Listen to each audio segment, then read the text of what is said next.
നമ്മളിനി സെക്കൻഡ് സെമസ്റ്ററിൽ മൊഡ്യൂൾ 2ലേക്ക് കിടക്കുകയാണ്. അപ്പോൾ മൊഡ്യൂൾ 2 നമുക്കിവിടെ പഠിക്കാനുള്ളത് ഗ്രാവിറ്റേഷൻ ആൻഡ് സാറ്റലൈറ്റ് എന്ന് പറയുന്ന കാര്യമാണ്. അപ്പോൾ ഗ്രാവിറ്റേഷനെയും സാറ്റലൈറ്റ്സിനെയും പറ്റിയാണ് ഇവിടെ പ്രധാനമായിട്ട് പഠിക്കാനുള്ളത്. അപ്പോൾ എന്താണ് ഗ്രാവിറ്റേഷൻ? ഓൾറെഡി നിങ്ങൾക്ക് അറിയാവുന്നതാണ്. എല്ലാ മാസുള്ള വസ്തുക്കളും മറ്റുള്ള മാസുള്ള വസ്തുക്കളെ അതിലേക്ക് അട്രാക്റ്റ് ചെയ്യും. ഫോർ എക്സാമ്പിൾ എർത്ത് എല്ലാ വസ്തുക്കളെയും ഭൂമിയിലേക്ക് അട്രാക്റ്റ് ചെയ്യും. മാസുള്ള വസ്തുക്കളെയൊക്കെ ഭൂമിയിലേക്ക് അട്രാക്റ്റ് ചെയ്യുന്നുണ്ട് എന്ന് അറിയാം. അപ്പോൾ അതാണ് ഗ്രാവിറ്റേഷൻ ഒരു സിമ്പിളായിട്ടുള്ള എക്സാമ്പിൾ.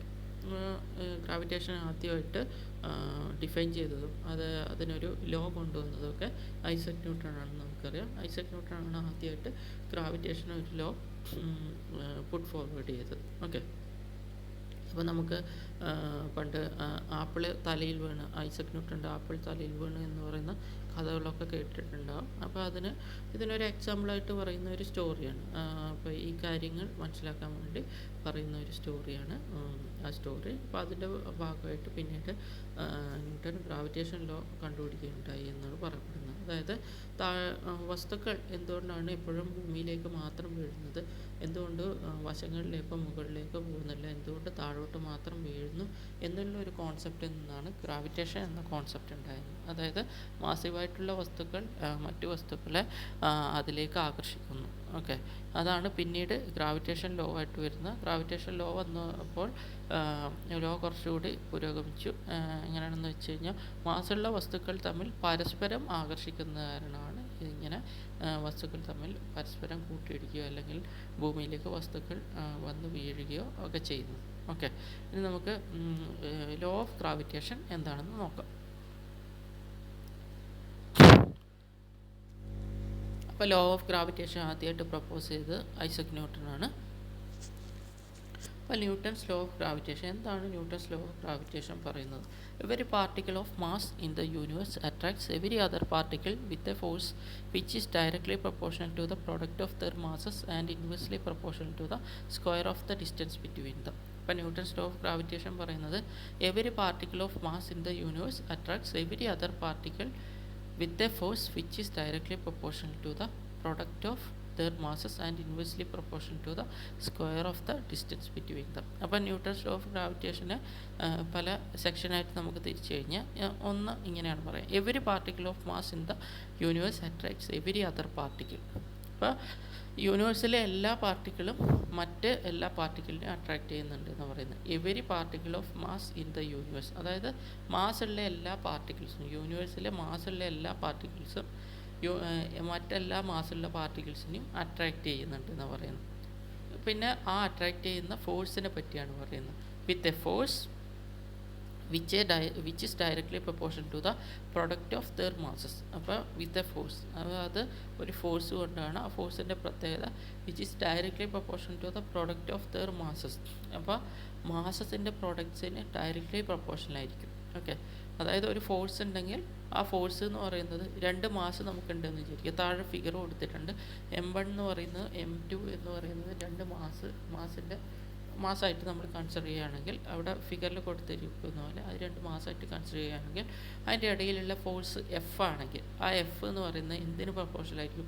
M1 ഇൻറ്റു M2ന് പ്രൊപ്പോർഷണൽ ആയിരിക്കുന്നതാണ് ന്യൂട്ടൺസ് ലോ ഓഫ് ഗ്രാവിറ്റേഷൻ്റെ ഫസ്റ്റ് സ്റ്റേറ്റ്മെൻറ്റ് പറയുന്നത്. Okay, which is directly proportional to the product of their masses. ഇനി രണ്ടാമത് പറയുന്നത് and inversely proportional to the square of the distance between them. അതായത് രണ്ടാമത് പറയുന്നത് സ്ക്വയർ ഓഫ് ദ ഡിസ്റ്റൻസിന് ഇൻവേഴ്സ്ലി പ്രൊപ്പോർഷണൽ ആയിരിക്കുന്നത്. Inversely proportional to the square of the distance between them. അപ്പോൾ ഇവിടെ തന്നെ നമ്മൾ ഫിഗറിൽ കൊടുത്തിരിക്കുന്ന ഡിസ്റ്റൻസ് D ആണെങ്കിൽ നമുക്ക് പറയാം F പ്രൊപ്പോർഷണൽ ടു 1/d². അതായത് ഇൻവേഴ്സ്ലി പ്രൊപ്പോർഷണൽ ടു d² എന്ന് പറയാൻ പറ്റും. ഓക്കെ, അപ്പോൾ പറഞ്ഞിരിക്കുന്ന കാര്യം ഇതാണ്: every particle of mass in the universe attracts every other particle with a force which is directly proportional to the product of their masses and inversely proportional to the square of the distance between them. Okay, ഇനി പറയുന്നത് the lines of action of force is the line joining the particle.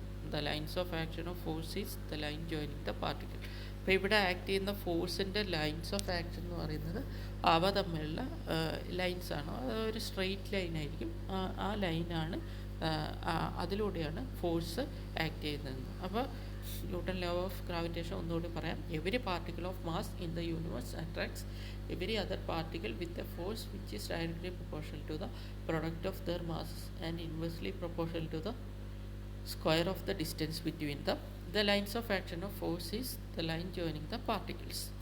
Okay, നമ്മൾ ഈ figure വെച്ചിട്ട് നമുക്കതിനെ ഈ രീതിയിൽ explain ചെയ്യും. അതായത് ഒന്നാമത്തെ സ്റ്റേറ്റ്മെൻറ്റ് പറയുന്നത് എഫ് പ്രൊപ്പോർഷണൽ ടു. അപ്പോൾ ഇവിടെ നമുക്ക് M1 എന്നും M2 എന്ന് പറയുന്ന രണ്ട് മാസസ് ഡി എന്ന് പറയുന്ന ഡിസ്റ്റൻസിൽ സെപ്പറേറ്റ് ചെയ്യുന്നുണ്ട്. Consider two masses M1 and M2 separated by a distance d. Then according to Newton's law of gravitation, the force between them is given by F proportional to M1 M2. അത് ഒരു statement. രണ്ടാമത്തത് the same force proportional to F proportional to 1 by d square. Okay, then we can write F proportional to M1 M2 divided by d square. F proportional to M1 M2 divided by d square. അങ്ങനെ എഴുതി കഴിഞ്ഞാൽ അടുത്തായിട്ട് നമുക്ക് പറയാൻ പറ്റുന്നതാണ് ഒരു proportionality sign മാറ്റാൻ നമ്മൾ പൊതുവെ ചെയ്യുന്നതാണ് ഒരു കോൺസ്റ്റൻറ്റുമായിട്ട് മൾട്ടിപ്ലൈ ചെയ്യുക. ഏതൊരു ഇക്വേഷനിലെ പ്രൊപ്പോർഷണലിറ്റി സൈൻ മാറ്റാൻ കോൺസ്റ്റൻറ്റുമായിട്ട് മൾട്ടിപ്ലൈ ചെയ്താൽ മതി. അപ്പോൾ അതിന് നമ്മൾ ചെയ്യുന്നത് F proportional to M1 M2 by d സ്ക്വയറിനെ ഈക്വാലിറ്റി ചെയ്യാൻ വേണ്ടിയിട്ട് F is equal to a constant into M1 M2 by d square എന്ന് എഴുതും. F is equal to a constant into M1 M2 by d square. ഇവിടുത്തെ കോൺസ്റ്റൻറ്റിന് ഞാൻ പറയുന്ന പേരാണ് ഗ്രാവിറ്റേഷണൽ കോൺസ്റ്റൻറ്റ് എന്ന് പറയുന്നത്. ഗ്രാവിറ്റേഷനിൽ വരുന്ന കോൺസ്റ്റൻ്റ് ആയതുകൊണ്ട് അതിനെ ഗ്രാവിറ്റേഷൻ കോൺസ്റ്റൻറ്റ് എന്ന് വിളിക്കും. ആ കോൺസ്റ്റൻറ്റിന് ഗ്രാവിറ്റേഷൻ കോൺസ്റ്റൻ്റ് ആയതുകൊണ്ട് തന്നെ അതിന് ജി ക്യാപിറ്റൽ ലെറ്റർ ജി വെച്ചിട്ടാണ് റെപ്രസെൻ്റ് ചെയ്യുന്നത്. അതുകൊണ്ട് തന്നെ നമുക്ക് ആ ഇക്വേഷൻ റീറൈറ്റ് ചെയ്ത് എഴുതാം. F is equal to G M1 M2 by d square. F is equal to G M1 M2 by d square. അതായിരിക്കും ന്യൂട്ടൺസ് ലോ ഓഫ് ഗ്രാവിറ്റേഷൻ പറയുന്നത്. Okay, hence gravitation constant. അതുകൊണ്ട് തന്നെ നമുക്ക് ഈ ഗ്രാവിറ്റേഷൻ കോൺസ്റ്റൻറ്റിനെ define ചെയ്യേണ്ടതുണ്ട്. ഇവിടെ നമ്മൾ കോൺസ്റ്റൻറ്റ് പറഞ്ഞിട്ടുണ്ടെങ്കിൽ ആ കോൺസ്റ്റൻറ്റിനെ നമ്മൾ ഡിഫൈൻ ചെയ്തിട്ടുണ്ട്. അതിന് വേണ്ടിയിട്ട് നമ്മൾ ചെയ്യുന്നതെന്ന് വെച്ച് കഴിഞ്ഞാൽ F is equal to G M1 M2 by d സ്ക്വയറിൽ M1 is equal to 1 kilogram എടുക്കുക, M2 is equal to 1 kilogram എടുക്കുക, അതുപോലെ d is equal to 1 metre എടുക്കുക, അതുപോലെ എഫ് ഈസ് ഈക്വൽ ടു അങ്ങനെ എടുത്തു കഴിഞ്ഞാൽ നമുക്ക് എന്ത് കിട്ടും? F is equal to G എന്ന് കിട്ടും. അതായത് M1 M2 d സ്ക്വയർ എന്നീ ക്വാണ്ടിറ്റീസ് യൂണിറ്റി ആയിട്ട് എടുത്തു കഴിഞ്ഞാൽ നമുക്ക് ജി എത്ര കിട്ടും? എഫ് എന്ന് കിട്ടും. അപ്പോൾ ഗ്രാവിറ്റേഷൻ കോൺസ്റ്റൻറ്റ് ഗ്രാവിറ്റേഷൻ ഫോഴ്സിന് ഇക്വലൻ്റായി എഫ്. അതാണ് നമ്മളിവിടെ ഗ്രാവിറ്റേഷൻ കോൺസ്റ്റൻറ്റിനെ ഡിഫൈൻ ചെയ്യാൻ ഉദ്ദേശിക്കുന്നത്. Hence gravitation constant is defined as the force of attraction between two bodies each of unit mass separated by unit distance.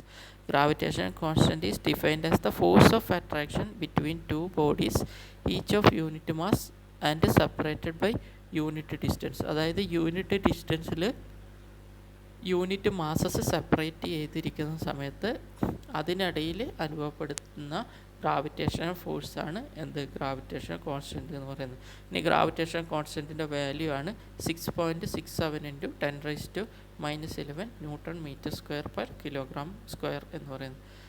Gravitation കോൺസ്റ്റൻറ്റിൻ്റെ വാല്യൂ ആണ് 6.67 × 10⁻⁻11 newton metre square per kilogram square എന്ന് പറയുന്നത്.